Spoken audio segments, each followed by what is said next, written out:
Hi hello నమస్తే. Nigeria మీద Trump చేసిన దాడి. నైజీరియా మీద ట్రంప్ దాడి చేశాడు. ఐఎస్ఐఎస్ అనేటువంటి ఒక మిలిటరీ సంస్థ మీద అర్ధరాత్రికి నైటు ఆ సంస్థ మీద పెద్ద దాడి చేసింది అమెరికా నైజీరియాకి సంబంధించి. ఎందుకు అంటే క్రిస్టియన్స్ని చంపుతున్నారు అనేటువంటి ప్రచారం జరుగుతుంది. కానీ క్రిస్టియన్సే కాదు, చనిపోయిన వాళ్ళు చాలామంది ముస్లిమ్స్ కూడా ఉన్నారు. ఐఎస్ఐఎస్ఎల్ బేసికల్గా అది రిలీజియస్ గొడవగా ప్రపంచానికి కనిపిస్తుంది. అది యాక్చువల్గా ల్యాండ్ గొడవ. నైజీరియాలో జరిగేది ల్యాండ్ గొడవ. అక్కడ హెడ్స్ ఫార్మర్స్, అక్కడ పొలాలు పండించుకునేటువంటి ఫార్మర్స్కి పశువులు మేపుకోవడానికి వచ్చినటువంటి ఆ పక్కన ఉన్నటువంటి దేశస్తులు వలసదారులకి జరుగుతున్న గొడవ అది. నైజీరియాలో రెండు ఉంటాయి, నార్త్ సౌత్. ఒక భాగంలో క్రైస్తవులు ఉంటారు, ఒక భాగంలో ముస్లిమ్స్ ఉంటారు ఎక్కువగా నైజీరియాకి సంబంధించి. ఇప్పుడు దాడులు మధ్యలో జరుగుతున్నాయి. అంటే నార్త్ ఈస్ట్ సౌత్ వెస్ట్ అట్లా మధ్యలో దాడులు జరుగుతున్నాయి. అంటే అటు పక్క ముస్లిమ్స్ క్రిస్టియన్స్ని ఇద్దరిని చంపేస్తున్నారు.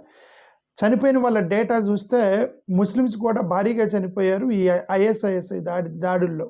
అంటే అర్థం స్పెసిఫిక్గా కమ్యూనల్ వైలెన్స్ అయితే కాదు నైజీరియాలో, బట్ వాళ్ళు అటెంప్ట్ చేసినటువంటి కొన్ని ప్లేసులు చర్చుల మీద ఊచకోత కోయటం ఇట్లాంటివి కూడా కొన్ని హైలైట్ అయినాయి. ముస్లిమ్స్ కంటే ఎక్కువగా క్రిస్టియన్స్ మీద దాడి ఎక్కువగా హైలైట్ అయింది నైజీరియాలో. But otherwise it is looks like communal, but actually it is a land dispute in Nigeria. Okay, ఇప్పుడు దాని ఏదైనా ఐఎస్ఐఎస్ టెర్రరిస్ట్ గ్రూపులు ఇన్వాల్వ్ అయినాయి. ఆ టెర్రరిస్ట్ గ్రూప్ ఇన్వాల్వ్ అయింది కాబట్టి నైజీరియా గవర్నమెంట్ వాళ్ళకి చెప్పి, నైజీరియా గవర్నమెంట్ వాళ్ళు మామూలుగా అది మీరే చేయండి అన్నారు.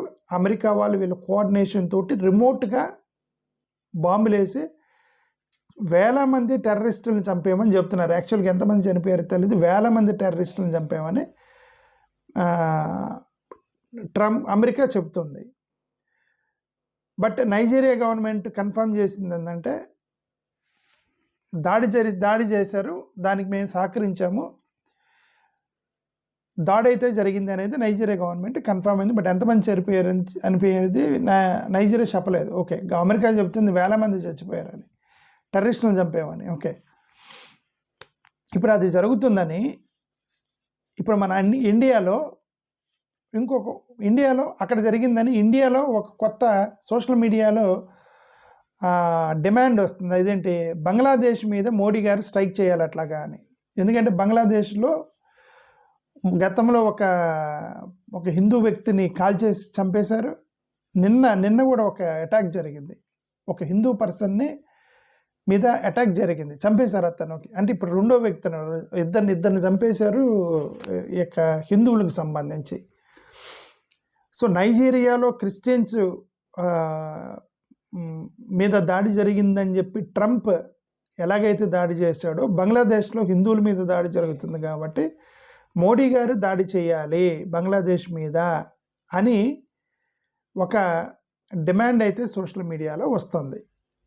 నేను మోడీ గారిని బంగ్లాదేశ్ మీద దాడి చేయాలని నేను కూడా కోరుకుంటున్నా, ఇంటర్ఫియర్ అవ్వాలని కోరుకుంటున్నా, దాడి చేయకపోయినా బెదిరించడం మాత్రం చేయాలని నేను కోరుకుంటున్నా. ఎందుకంటే అక్కడ ఇష్యూ ముస్లిం హిందూ క్రిస్టియన్ కాదు, మానవ హక్కుల ఉల్లంఘన, వైలెన్స్ జరిగినప్పుడు అది క్రిస్టియన్ అయినా హిందూ అయినా ముస్లిం అయినా సరే, killing someone is illegal, inhuman. డెఫినెట్గా అట్లాంటి వాళ్ళకి మనం బుద్ధి చెప్పాల్సింది 100%. కాబట్టి మోడీ గారు, ట్రంప్ గారు ఎలాగైతే నైజీరియా మీద దాడి చేశారో ఒక పెద్ద దేశంగా, మోడీ గారు ఇండియా పెద్ద దేశం బంగ్లాదేశ్ కంటే నేను దాడి చేయగలను అనే కాన్ఫిడెన్స్ ఉంటే మీరు, లేదా కనీసం బెదిరించి అయినా సరే, చర్చలకు పిలిచి అయినా సరే, దానికి ఒక వైలెన్స్ని తగ్గించడానికి మోడీ గారు చేయగలిగింది చేయాలని నేను కూడా కోరుకుంటున్నా. I support Modi in this. Okay, but కాకపోతే కొన్ని టెక్నికల్ ప్రాబ్లమ్స్ ఉన్నాయి. రెండింటికి పెద్ద తేడా ఉంది. బంగ్లాదేశ్ సిచ్యువేషన్కి నైజీరియా సిచ్యువేషన్ తేడా ఉంది. Bangladesh situation is completely political situation. అంటే అవామీ లీగ్ వాళ్ళకి సంబంధించి, అదే షేక్ హసీనాకి సంబంధించి అవామీ లీగ్కి సంబంధించినటువంటి పొలిటికల్ గొడవ. ఇప్పుడు షేక్ హసీనా పారిపోయి మన ఇండియాకి వచ్చింది. ఇండియాలో తలదాచుకుంది. వాళ్ళు రిపీటెడ్గా పంపిస్తుంటే మనోళ్ళు హ్యాండ్ ఓవర్ చేయట్లేదు. ఓకే, అక్కడ వైలెన్స్ చేస్తుంది ముస్లిమ్స్ కాదు, వైలెన్స్ చేస్తుంది ఒక సెక్ట్ ఆఫ్ పొలిటికల్ పార్టీ చేస్తుంది. ఒక సెక్ట్ ఆఫ్ పొలిటికల్ పార్టీ అంటే ఒక సెక్షన్ ఆఫ్ పొలిటికల్ పార్టీ చేయట్లేదని అర్థం. ఒక సెక్షన్ ఆఫ్ ముస్లిమ్స్ చేస్తున్నారు అని అంటే అర్థం, ఒక సెక్షన్ ఆఫ్ ముస్లిమ్స్ చేయట్లేదని అర్థం. అంటే then it is not a communal issue. Modi గారు చెప్పింది కూడా అదే, మేము ఇంటర్ఫియర్ అవ్వాల్సిన అవసరం లేదు, because it is not a communal issue, it is a political violence, political instability అని ఇండియన్ గవర్నమెంట్ చెబుతుంది. మీరు అటాక్ చేయండి, హిందువులను చంపేస్తున్నారు అని అంటే గవర్నమెంట్ ఏం చెప్పేది ఏంటంటే అది హిందువులకు సంబంధించిన గొడవ కాదు, కమ్యూనల్ ఇష్యూ కాదు, పొలిటికల్ ఇష్యూ అని ఇండియన్ గవర్నమెంట్ వెయిట్ చేస్తుంది. ఇంకొకసారి ఏమన్నా ఇంకా 2-3 ఎక్కువగా టార్గెటెడ్గా మైనారిటీస్ మీద చేసినప్పుడు అప్పుడు రెస్పాండ్ అవుతుందని వీళ్ళు వెయిట్ చేస్తున్నారు భారతదేశానికి సంబంధించి. ఇది బంగ్లాదేశ్ సిచ్యువేషన్. వేరే నైజీరియా సిచ్యువేషన్ ఏంటంటే అది కంప్లీట్లీ ఇన్సర్జెన్స్, అది కంప్లీట్లీ ఐఎస్ఐఎస్ఐ అనేటువంటి ఒక టెర్రరిస్ట్ సంస్థ ఇన్వాల్వ్ అయింది దాని మీద.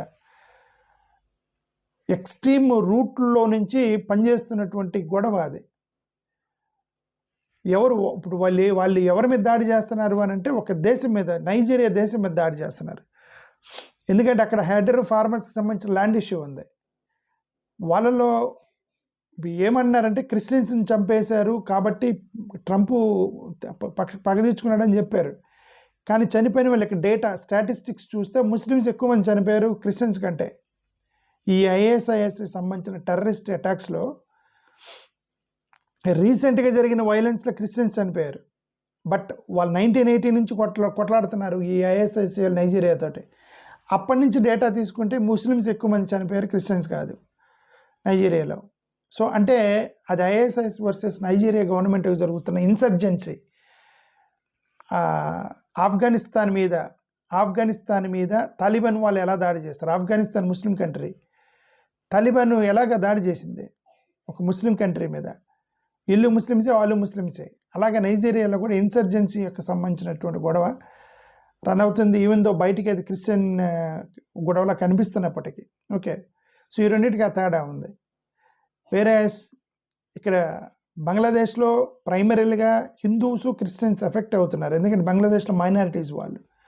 హిందూ క్రిస్టియన్స్ ఎఫెక్ట్ అవుతున్నారు ముస్లిమ్స్ చేతిలో. ఇప్పటివరకు జరిగిన వైలెన్స్లో ముస్లిమ్స్ని ఎవరు వాళ్ళు టార్గెట్ చేయాలి, హిందువులు క్రిస్టియన్స్ మీదే టార్గెట్ చేశారు. చర్చిల్ని, టెంపుల్స్ని రెండింటిని పడగొట్టారు బంగ్లాదేశ్లో.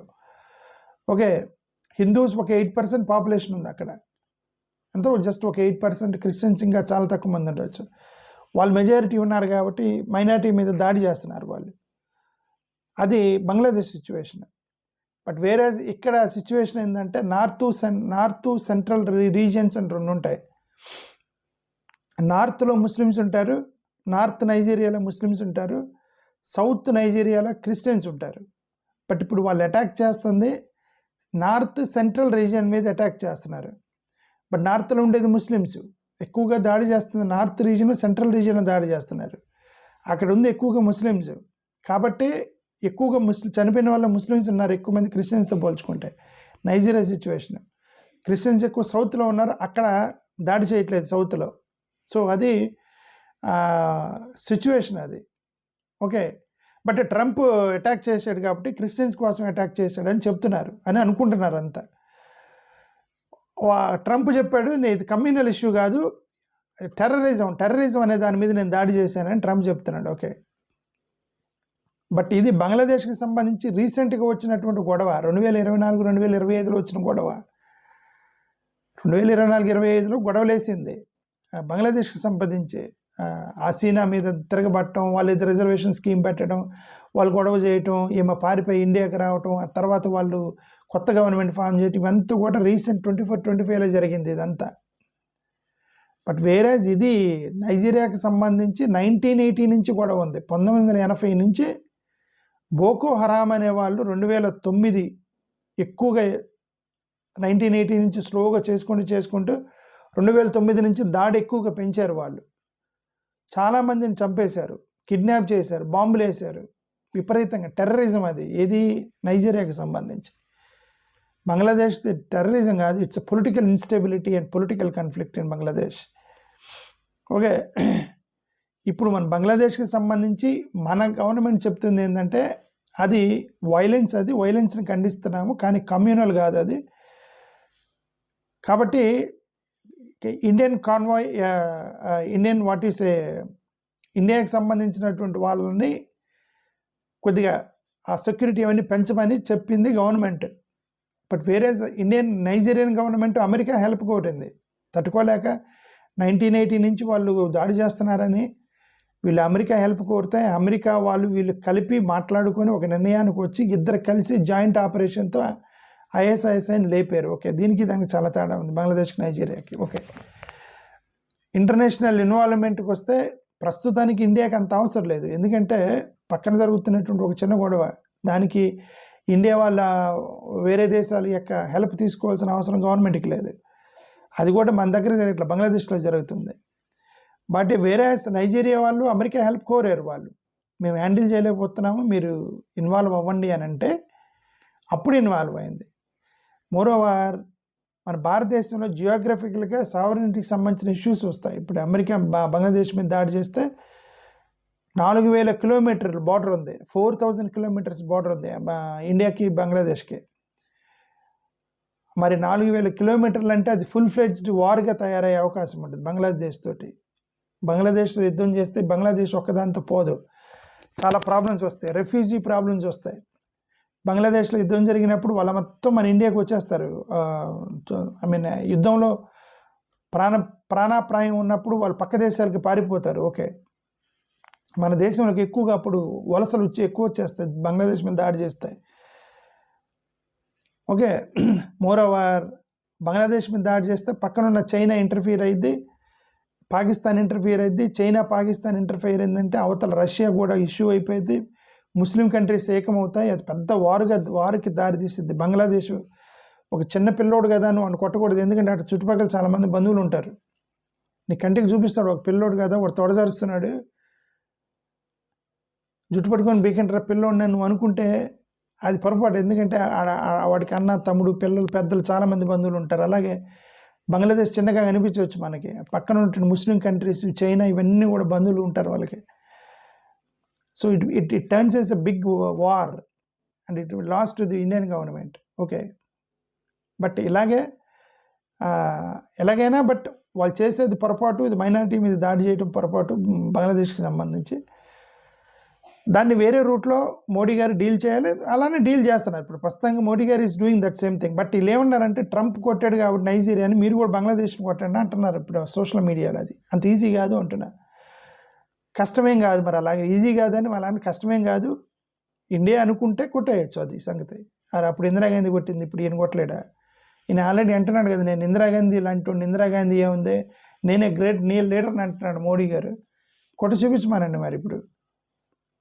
ఓకే, మోరోవర్ మనకి ఫారెన్ పాలసీ ఒకటి ఉంది. ఏంటి ఇండియన్ ఫారెన్ పాలసీ? పక్క దేశాలు ఎక్కువ గొడవల్లో మనం చేయబెట్టకూడదు అనేటువంటి ఒక పాలసీ ఉంది. ఎందుకు అమెరికా వాళ్ళు పాకిస్తాన్ వాళ్ళకి సపోర్ట్ చేస్తారు, ఇండియాకి ఎందుకు సపోర్ట్ చేయరు? ఇది నెహ్రూ పెట్టిన పాలసీ. ఇది మేము న్యూట్రల్గా ఉంటాం తప్ప ఎవరి పక్షాన తీసుకొని యుద్ధాలకు వెళ్ళము, మాది పేద దేశము, డెవలపింగ్ ఎకానమీ, మమ్మల్ని మేముగా ఎకానమీని డౌన్లోడ్ చేసుకోవడానికి మాకు ఇష్టం లేదని ఆ రోజు నెహ్రూ పెట్టిన ఒక పాలసీ స్టేయింగ్ న్యూట్రల్ పాలసీ. అని ఏ గొడవలు వచ్చినా సరే వీళ్ళు ఏ పక్షానికి తీసుకోవాలా. 1950s ఆ టైంలో కమ్యూనిస్ట్ కంట్రీలకి వర్సెస్ క్రిస్టియన్ కంట్రీస్ గొడవ జరిగింది. కమ్యూనిస్ట్ కంట్రీలు అప్పుడు చైనా, రష్యా ఇవన్నీ కమ్యూనిస్ట్ కంట్రీలు. Communist countries versus Christian countries గొడవ వచ్చినప్పుడు పాకిస్తాన్ వాళ్ళు క్రిస్టియన్ కంట్రీస్కి హెల్ప్ చేశారు. అప్పుడు అంటే అమెరికాకి హెల్ప్ చేశారు 1950sలో. నెహ్రూ గారు ఉన్నప్పుడు నెహ్రూ గారు, వల్లభాయ్ పటేల్, సర్దార్ వల్లభాయ్ పటేల్ వీళ్ళు ఏమన్నారంటే, ఎందుకంటే మేము ఒక సైడ్ తీసుకోలేము, మేము మీ ఇద్దరిని గొడవ తగ్గించడానికి ట్రై చేస్తామని స్టేడ్ న్యూట్రల్. ఆ రోజు నుంచి అమెరికాకి పాకిస్తాన్ హెల్ప్ చేసింది, మనం న్యూట్రల్గా ఉన్నాం కాబట్టి అమెరికా వాళ్ళు ఎప్పుడు గొడవ వచ్చినా పాకిస్తాన్కి సపోర్ట్గా నిలబడతారు, మనతో నిలబడరు. కారణం ఇది.